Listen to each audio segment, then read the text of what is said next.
Salam saudara yang dikasihi oleh Yahweh. Kita bersyukur di minggu ketiga ini, Yahweh masih berikan kita kekuatan, kesehatan, dan perlindungan. Dan saat ini kita mau dengarkan firman Yahweh sebelumnya kita berdoa. Bapa dalam surga yang kami sembah, dalam nama Yesus Hamasiah, hati kami penuh rasa syukur kepadamu atas pertolonganmu, penjagaanmu, perlindunganmu dalam hidup kami, sehingga kami ada sampai hari ini karena anugerahmu. Kami mau dengarkan firmanmu, Roh Kudus urapi kami agar kami dikuatkan, diteguhkan lewat firmanmu. Kami sambut firman Yahweh dalam nama Tuhan Yesus kami berdoa, haleluya, amin. Pada kesempatan ini saya akan bawakan firman yang terambil dari Lukas 10 ayat 17 sampai 20 yang berbunyi demikian. Dan ke-70 orang itu kembali dengan sukacita sambil berkata, Tuhan, bahkan setan-setan pun tunduk kepada kami dalam namamu. Dan dia berkata kepada mereka, Aku melihat Satan jatuh dari langit seperti kilat. Lihatlah, aku memberikan kepadamu otoritas untuk menjejakkan kakimu di atas ular dan kalajengking, dan atas segala kuasa musuh, dan bahkan tidak ada suatu pun yang dapat melukai kamu. Akan tetapi dalam hal ini janganlah bersukacita karena roh-roh itu tunduk kepadamu, tetapi lebih bersukacitalah karena namamu tertulis di surga. Ditegaskan oleh Tuhan Yesus di sini, janganlah kamu bersukacita karena roh-roh tunduk kepadamu. Roh-roh jahat sudah dikendalikan oleh murid-murid Tuhan Yesus. Tapi lebih bersukacitalah karena namamu tertulis di surga. Artinya sudah terdaftar di surga menjadi penghuni kerajaan surga. Hari ini saya berikan temanya bersukacitalah senantiasa. Buah Roh Kudus yang kedua adalah sukacita. Jadi kalau ada orang mengatakan saya penuh Roh Kudus, bersukacitanya hanya tergantung keadaan. Kalau lagi uang banyak, keadaan yang menyenangkan, bersukacita, itu keliru. Itu bukan sukacita daripada Roh Kudus, tapi sukacita dunia. Tetapi sukacita daripada Roh Kudus itu, dia selalu bersukacita dalam segala keadaan. Hidup manusia di dunia ini seringkali terbawa situasi. Kalau keadaan menyenangkan, menguntungkan, baru bersukacita. Kalau keadaan menderita atau sakit, dia hilang sukacita. Itulah pekerjaan daripada iblis. Kapan mulai sukacita itu hilang dari diri manusia? Ketika manusia itu meragukan firman Yahweh. Yang kedua, ketika manusia itu tidak melakukan firman Yahweh, lebih melakukan kehendak iblis daripada firman Yahweh. Kita ingat seperti peristiwa di Taman Eden.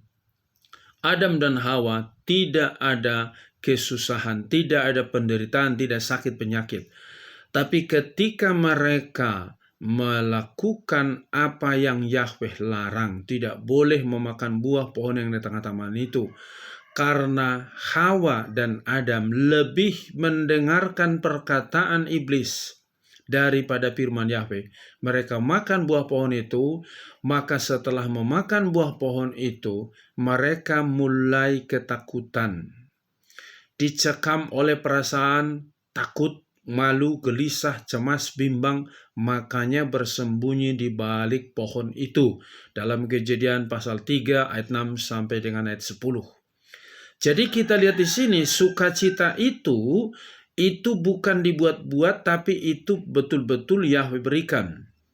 Dikatakan tadi, Tuhan Yesus katakan, Aku memberikan otoritas kepadamu untuk menjejakkan kakimu di atas ular dan kalajengking dan atas segala kuasa musuh, dan bahkan tidak ada sesuatu pun yang dapat melukai kamu.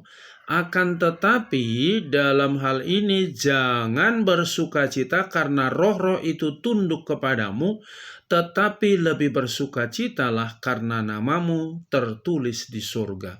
Jadi yang perlu kita sukacitakan itu, kita sudah ada jaminan keselamatan.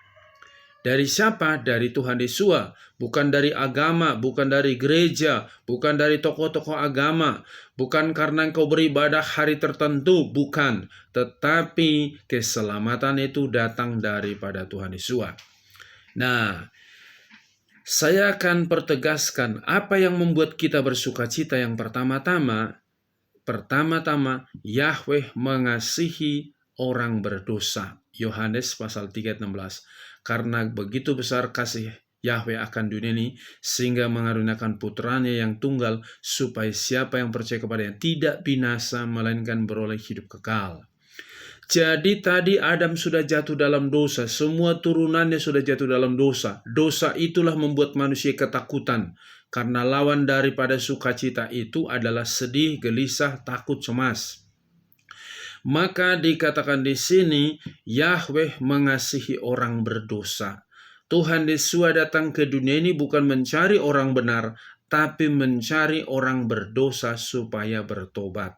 Itu dalam Yohanes pasal 3 ayat 16. Yang kedua, Tuhan Yesus mengampuni dan menghapuskan dosa manusia. Bagaimana kita tahu bahwa tubuhku adalah benar makanan, darahku adalah benar minuman. Melalui tubuh dan darahku, dosamu diampuni. Dalam Matius 26 ayat 26 sampai 28. Dan di dalam Ibrani pasal 10 ayat yang ke-10 sampai 14.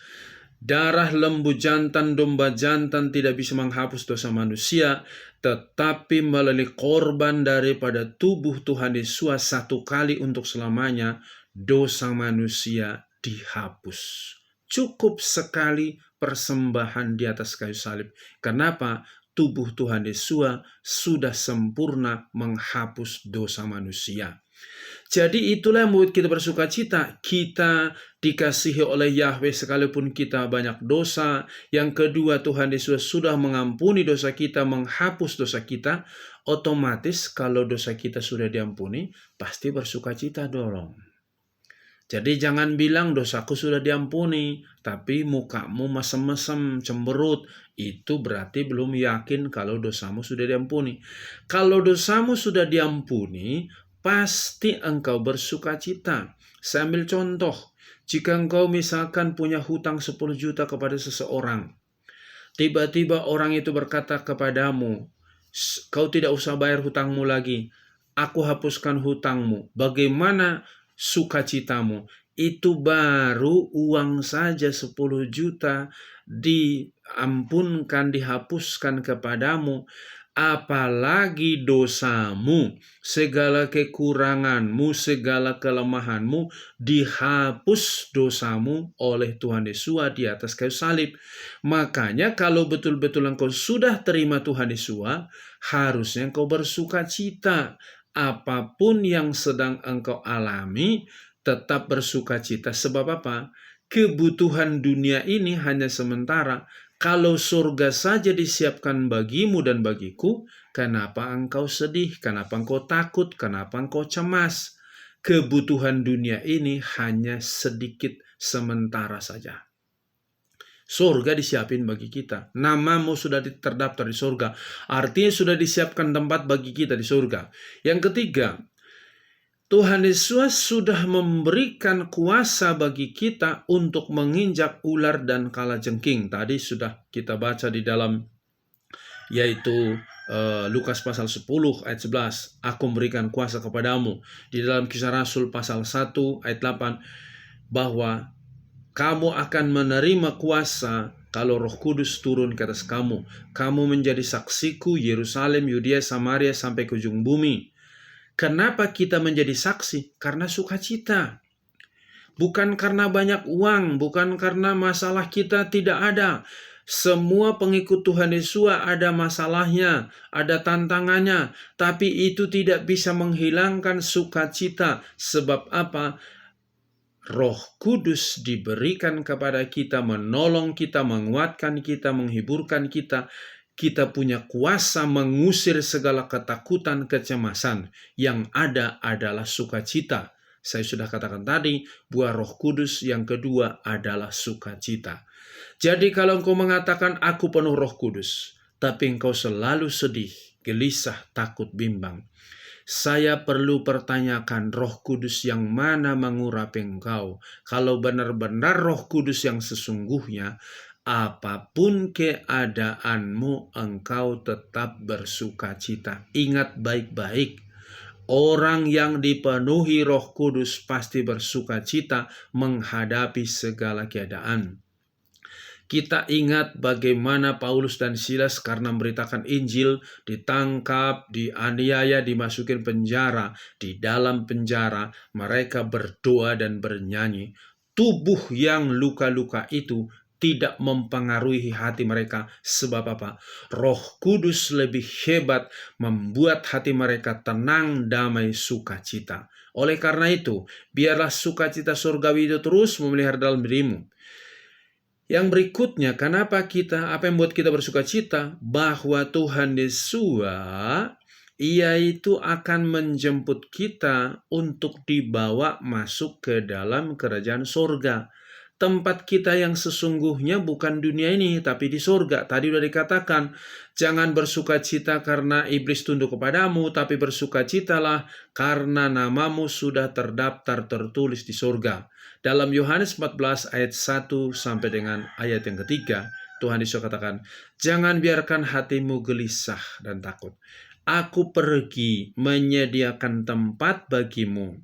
Nanti kalau sudah, aku datang lagi, jemput kamu, supaya di mana aku berada, kamu pun berada. Tuhan Yesus akan datang menjemput anak-anaknya untuk dibawa ke surga. Kalau di dunia ini engkau tidak punya rumah, di dunia ini engkau masih ngontrak, engkau tidak perlu sedih, tidak punya apa-apa. Di surga nanti ada rumah yang disediakan oleh Tuhan Yesus. Lantainya dari emas, temboknya dari permata, pintu gerbangnya mutiara. Wow, luar biasa. Harusnya engkau bersuka cita. Terima kasih Bapa. Sekalipun aku di dunia enggak punya apa-apa, tapi Bapakku sudah sediakan rumah yang terbaik bagiku di surga. Nah, itulah yang harusnya membuat engkau bersuka cita setiap hari. Apapun masalah yang kau hadapi, tantangan yang kau hadapi, engkau berkata, hidup di dunia hanya sementara. Hidup yang kekal yang dipersiapkan buat anak-anak daripada Yahweh itu ada di dalam kerajaan surga. Tapi jikalau engkau tetap sedih, gelisah, takut, bimbang, siapkan dirimu, engkau akan pasti masuk hidup yang kekal di neraka, menderita, menangis, ya. Engkau meraung-raung, di dunia sudah menderita, di dunia sudah sedih, di dunia sudah mengalami banyak kesulitan. Mati nanti, masuk neraka lagi, 2 kali lebih parah lagi. Oleh karena itu, pelihara sukacita surgawi itu. Yang kelima, hidup Hamasiah adalah, kalau kita hidup dalam Hamasiah adalah itu untung. Kalau mati itu untung, dikatakan kalau kita hidup untuk Hamasiah, kalau mati itu untung. Filipi 1:1. Karena apa? Karena sudah dijamin masuk surga. Jadi harusnya engkau punya uang, tidak punya uang, dihargai orang, tidak dihargai orang, diejek orang, engkau dihina orang, engkau tidak perlu sedih. Sebab apa? Tuhan Yesus sudah menjamin hidupmu di dunia maupun nanti diberikan jaminan hidup kekal.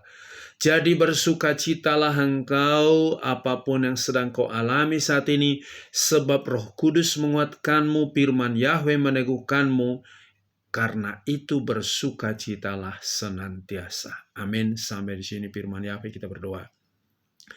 Bapa di surga, terima kasih atas firman-Mu ini. Kami mengucap syukur Engkau kembali mengingatkan kami bahwa kami harus bersuka cita senantiasa, sebab Engkau sudah menerima kami apa adanya, menghapus dosa kami, menguduskan kami, bahkan menjamin keselamatan kami untuk masuk dalam kerajaan surga, dan mengutus Roh Kudus untuk menolong kami, menguatkan kami, menghiburkan kami, dan memberikan sukacita kepada kami dalam menghadapi segala keadaan apapun. Kami bersyukur Engkau Bapa kami, Engkau penebus kami, Engkau juru selamat kami. Biarlah firman-Mu ini tertanam dalam hati setiap anak-anak-Mu, berakar, bertumbuh, dan berbuah. Berkati bapak-bapak, ibu-ibu, pemuda, remaja, anak-anak, supaya tetap bersuka cita dalam urapan Roh-Mu. Apapun yang mereka alami, tetap bersuka cita, karena kekuatan Roh Kudus memampukan mereka semua. Berkati bangsa negara kami, berkati hamba-hamba-Mu, gereja-Mu persatukan semua. Terpuji-pujilah nama-Mu, di dalam nama Tuhan Yesus kami berdoa, haleluya, amin. Shalom, Yahweh berkati.